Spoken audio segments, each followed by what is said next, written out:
YouTubers to my channel of an everyday life of an Aspie. If you're following me right now and you're new to my channel, I'm Aspie. I'm all about creating mental health and awareness versus sharing my life stories with Asperger's syndrome and everything else that comes in the territory of Asperger's syndrome.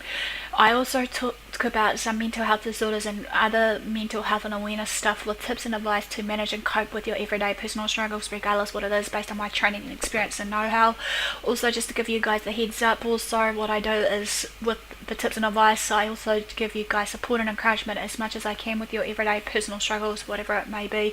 You know, be it if you've lost someone close to you, be it you may have, been cheated on, or whatever it may be. I'll give you some, firms or pills of wisdom and encouragement through all those everyday struggles that we go through.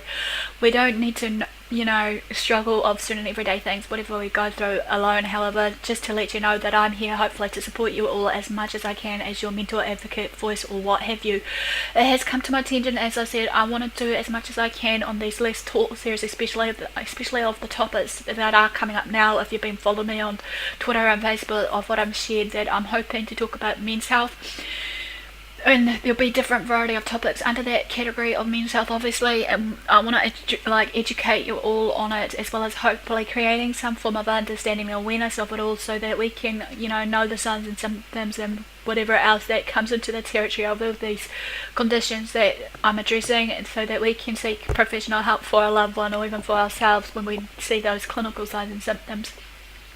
So no further ado, basically, before I begin this one, obviously, as I say so many times with the disclaimer, I'm no medical doctor, I'm just your normal Joe Blogs, sharing my life stories, regardless what it may be, so that you guys can know and actually maybe learn something from me based on my everyday life experiences and encounters, how I work.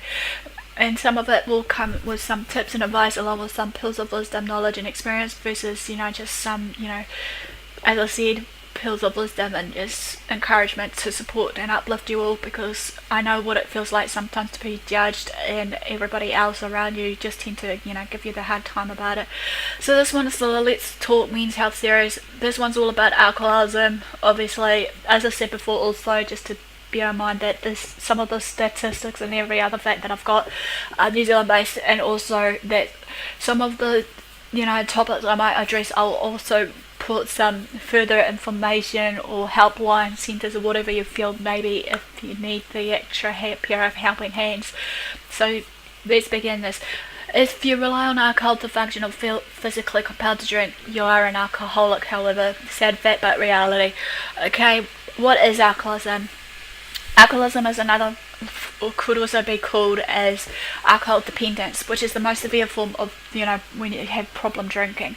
Alcoholism involves all the symptoms of alcohol abuse, but is also involving other elements, like your physical dependence on alcohol. You got to remember, basically, alcohol dependence as well as alcohol abuse obviously are two different things, however, of this differentiation of these terms. But because of this, however, just to bear in mind, alcoholics who have severe withdrawal symptoms when they try to come back or stop drinking, obviously this will be an alcoholic. However, is preoccupied with drinking and can prioritise drinking over everything else, even when it's causing problems at work or with their own loved ones or whoever may be that they're socialising with. They're often in denial about their problem and try to hide it from their family and friends. Sometimes alcoholism develops suddenly in response to a stressful change in the environment, or maybe a stressful change here, say due to a breakup, you've just had another loss, like you've made redundant, you lost your job, and the list continues. Other times it can gradually creep up on you as your tolerance to alcohol will increase. However, technically speaking though, alcohol abusers still have some ability to set the limits on their drinking. However, their alcohol use is still self-destructive and dangerous to themselves and others. So much of the information on this page, or shall we say on this video, I'm going to share with you should be relevant to them. The signs and symptoms. Alcohol abuse, I'll be talking about it, as well as alcoholism, of the common signs and symptoms, just to give you guys a clearer understanding, a viewpoint of the differentiation between these two, so that we can, know the difference. So for the alcohol abuse, let's begin. This is the common signs and symptoms of alcohol abuse are as follows, or may include the following, so bear in mind to keep this in mind. Number one, drinking in physically dangerous situation. For example, when you're working with heavy machinery, or just when you're driving a car. Number 2, continue drinking when it's causing relationship problems. Okay, for classic example is you're fighting with your family, or you're fighting with your boyfriend, like your girlfriend, especially since I'm addressing it to the males because they don't like how you act when you're drunk.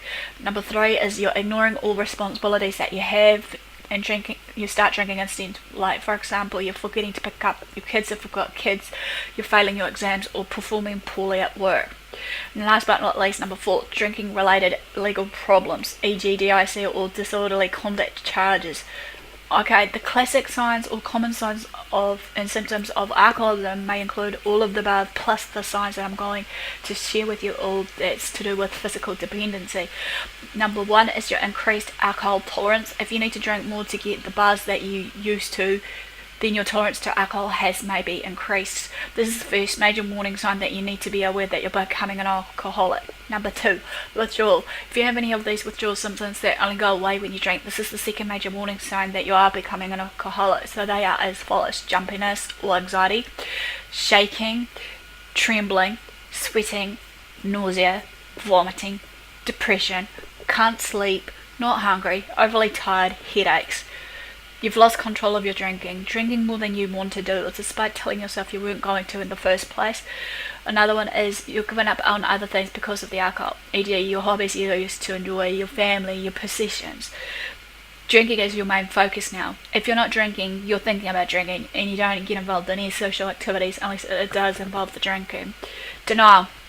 For example, you're lying about how much you drink, downplaying the negative consequences of your drinking. And you keep drinking when you know it's ruining your life. For example, losing your family, losing your job, losing your home, and whatnot. You want to quit, but you can't. Okay, for alcoholism, who gets it? Not all alcohol abusers become full-blown alcoholics, just to bear in mind, but it is a big risk factor. However, if you're a binge drinker or even drink every day, your risk of developing alcoholism can be far greater. It can affect anyone at any age group. It can be genetic for this alcoholism. Some families are predisposed to having addictive personality through their genes and find it easier to become addicted to substances such as alcohol, smoking, or even gambling. Okay, our friends, upbringing, and social circles may also play a part in determining how much and how often we should drink. We're likely to drink more and drink more often if it's what our friends and family do. So it's like peer pressure versus just wanting to fit in and just want to, be cool, the cool guy in the group, doing whatever. Men who drink alcohol to numb their feelings as a way of coping with childhood trauma, stressful situations, or depression are at risk of developing alcoholism unless they seek the treatment for the underlying reason for the drinking. Long story short, if your drinking is causing problems in your own life, you have a drinking problem, you need to take those necessary steps to fix it. Getting tested. Tested for alcoholism starts with a series of questions to identify the signs and symptoms outlined, as I said in this above, of those two differentiations, alcoholism versus what have you. Then there will be a self-assessment tool for alcoholism that can be found at a website that I'm going to list below, which is carenz.co.nz. This will determine obviously how much damage your drinking has caused your physical health. There are lab tests for liver damage and lowered testosterone, both symptoms of alcoholism. Treatment options. There are treatment options available. So if you're an alcoholic, the only way to break the addiction is stop drinking altogether, sort of thing. Easy said than done. I know you guys will be saying the decision to stop needs to come from you though, however no one else, and you'll almost certainly need to get help from the professionals to help you see through it all. Once you have made that final decision to stop drinking, talk to your doctor about it, and they may be able to help you form a plan in place to give you the best chance of quitting and staying dry. Treatment plans and options might include the following: some medication to help your body wean off the physical dependency of alcohol. Number 2, counselling or a support person to help you or even to help stop a relapse from occurring. And number 3, therapy or coaching work through hard emotions or situations that were causing you to drink in the first place. There are, however, a lot of networks and agencies in New Zealand that provide you with the support that you need to get through it all. And if you have a relapse, don't beat yourself up about it. It's just normal. Obviously, it's just a matter of just knowing your signs and symptoms versus the causes and triggers why it caused you to drink. Don't be afraid to go back to your doctor or health professional and to try again. It might take a while before quitting the alcohol, but it will be well worth it. If you're not an alcoholic but you are concerned about your drinking, it might be time to cut it down, basically.